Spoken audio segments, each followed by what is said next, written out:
Insomniac Games has set up Spider-Man 2 for some insane DLCs and sequel potential, but also a huge tie-in with one of their future upcoming games called Wolverine. We have some really exciting details on that from the game's director, plus a lot of huge villain reveals to look forward to. Of course, we're gonna discuss a lot of endgame stuff, so this heavily leans into spoilers territory. If you don't want to see this, just come back at a later date. You have been warned. We're gonna discuss about many potential future appearances, but also some of the end story conclusions.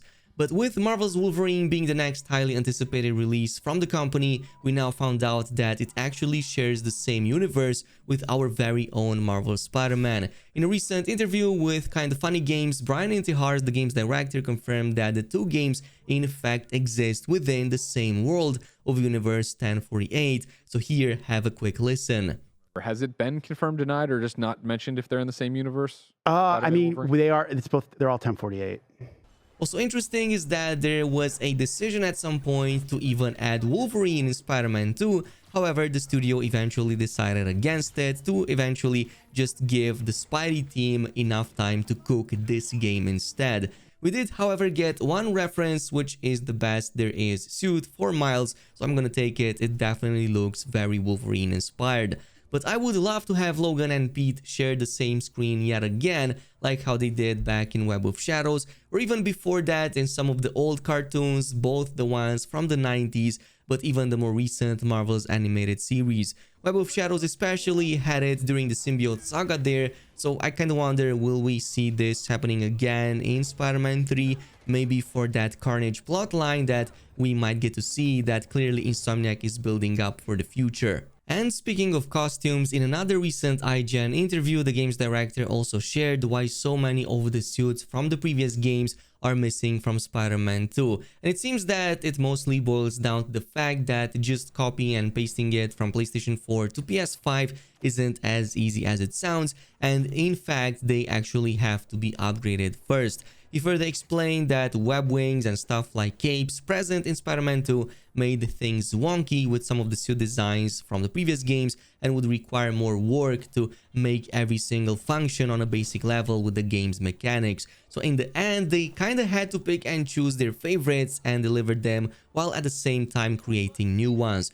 But moving on, like I said, it's clear that Insomniac is raising the stakes higher than ever with some of the villain setups from this game, and even more so with some of the plot lines that have been hinted. And it's clear that they are moving away from some of the Spidey old iconic villains with no way of returning back to them. In fact, we saw that most of the Sinister Six is pretty much gone, completely extinct, dead at the hands of Kraven during the mission called Good Man. So we initially find out about Scorpion's fight with Kraven via the in-game cutscene, actually the only one that is actually shown because all of the other Sinister Six members are kind of taken off screen. Later on, we find out through MJ what happens with the remaining members of the Sinister Six, with the exception of course of Doc Ock, who's still at the raft, but basically both Vulture, Shocker and Electro have been taken down by Kraven. During that mission, back at the zoo, we can see parts of their iconic tech being displayed in various stands, plus audio logs where Kraven describes in great detail how each hunt went by. Furthermore, if you clip under Midtown map, you're going to see the secret layer that eventually displays Rhino's head on one of these walls at the top of Kraven's throne. So yeah, I'm like 99% sure that this is also canon, which means that only Doc Ock is left out of the initial team. And this brings us to the future setup and the big villain reveals that we're gonna get in whatever DLC or sequel comes up next. And one of them is going to tie into the Goblin serum. So we see in the post-credit scene that Norman Osborn is making his way back at Raft, where of course Doc Ock is still being kept as a prisoner and obviously he is seeking out his help. So they will eventually team up to take down the two Spider-Man out. In some of the recent Marvel's animated series, it was Octavius who creates the Goblin formula by mixing Spider-Man's blood with a sample of the Venom symbiote. And we already know from our fight with Harry that the suit is still attached to him, albeit Harry remains in a coma back at Oscorp. So in his twisted attempt to both save his son and take revenge on Spider-Man, we could see Norman trying the serum on himself and thus becoming the Green Goblin in the process. given his importance to the main timeline and the tie-in to the events at the end of Spider-Man 2, I can only think Insomniac is keeping him for a full-blown sequel rather than just a DLC. Nonetheless, the fight should be of an epic proportion.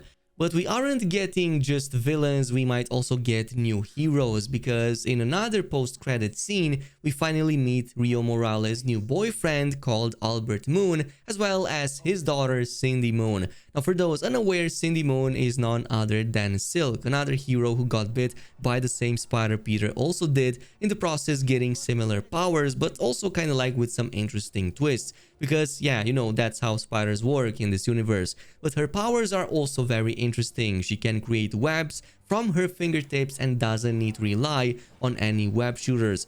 Plus, she seems to have a lot more control over the webs she can create, like for example creating clothing out of it, or even weaving them into extrusions from her fingertips, kinda like claws. Interestingly enough, in some of the comics, she also ends up being Peter's girlfriend, so MJ and Black Cat might get some competition after all. But most important, I would just love to see another spider hero that could fit in this whole narrative, and it's clear that Insomniac is moving more and more into multi-spiders with each sequel. And I wouldn't mind, for example, having a 3 main protagonist installment that lets us switch between Peter, Miles, and eventually Cindy. Kind of like GTA 5 if you think about it. This one also had 3 protagonists and it did it very well, but obviously it would need a lot more story hours proportionally with the length, and of course with the addition of a new hero if that ever happens, because right now I'm feeling that Spider-Man 2's main story was a little bit on the short side. But another major villain setup we find out during the events of the main campaign is Carnage, as Peter also works to take down this new cult of the Flame that's slowly been growing in strength and numbers behind the scenes. But during the 4 or so missions, we eventually get to learn about the cult leader's identity as well as his intentions, which appears to be none other than Cletus Cassidy himself, and his plan all along was to just get his hands on one of those symbiotes. At the end of the Flame mission, we see Cassidy grasping over a vial containing what's most likely going to be Carnage, as the iconic crimson red color is revealed through the glass, and we of course can hear Cassidy's own words, which heavily imply and give it away right away. Now it's unclear how he managed to get a hold of such top secret information, but Venom not only wasn't the sole alien to drop on Earth, the whole symbiote alien saga might go way deeper than that, and Carnage might just be the beginning. And I'm saying that because this has the potential to blow the lid open on both a bigger symbiote saga and even a multiverse one. And mostly, during the final story moments of tracking down and finding Venom, it is revealed that he in fact is an alien that reached Earth via a meteor, and that parts of that meteor are still intact and feature these red spirals in front of them, essentially a dead giveaway, a symbol associated with the god of all symbiotes, King Knull himself. Now I don't think we'll actually get to see much of him, if at all, as this could just very well be just a cool reference that Insomniac added for the die-hard fans. But if it does end up being a real threat, then we're looking at a full-scale symbiote invasion on the likes that we've never seen before, or at least to make New York's symbiote problem in the main game look nothing more than a small pest infestation. But yeah, it definitely seems to just build up that Carnage character a lot more, and this is where I think Insomniac is just going to stop at. Now, another interesting reference that can be built upon is that multiverse tie-in, because during one of the mini games, especially the ones where we have to collect the spider bots, we get to learn a bunch of things. On one side, Genki tells us that the signal coming from these bots is of a very strange nature, and it seems to perfectly mimic the same one that they use for communication. But the hints about a parallel universe only become stronger as we progress into collecting these bots, with the final bonus scene showing a portal opening to what's essentially the bar with no name and the barkeeper Delilah. Now there are many strange references here and things we could discuss besides the PS1 style graphics, but she also name drops Miguel O'Hara at the end, aka none other than Spider-Man 2099. Now, if this is another crossover or just a passing by Easter egg, I'm not sure, but I think it's just too big to be some kind of passing by hint here just to appease some of the fans. I think that this could definitely be built into a possible future DLC, but maybe even bigger into a sequel. The 2099 series are possibly some of the most interesting comic book stories made by Stan Lee and eventually also evolved over time. However, I could also see Insomniac Games using time travel maybe as a form of showcasing the PS5 SSD tech even more.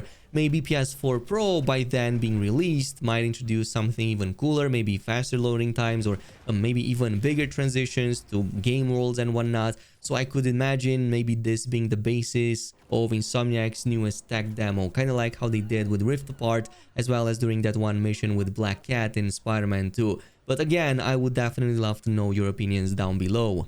Then there's also the Chameleon, who's apparently been living in New York City all this time and even has his own penthouse until Kraven was supposed to raid it. But of course, because we hacked into the drones and finished the challenge, we get to reach there about the same time and get to learn about this disturbing fact. As well as that the Chameleon knew Spider-Man's secret identity all this time, at the very least on Peter's side, because he seems to have gotten his hands on one of his masks at some point. And that he's also planning to avenge Kraven's death, even though technically speaking it wasn't Peter's fault, it was actually Venom's. But even still, the Chameleon is an expertly trained assassin who's best in the world at infiltrating, given the fact that he possesses that tag that lets him perfectly mimic other people's faces.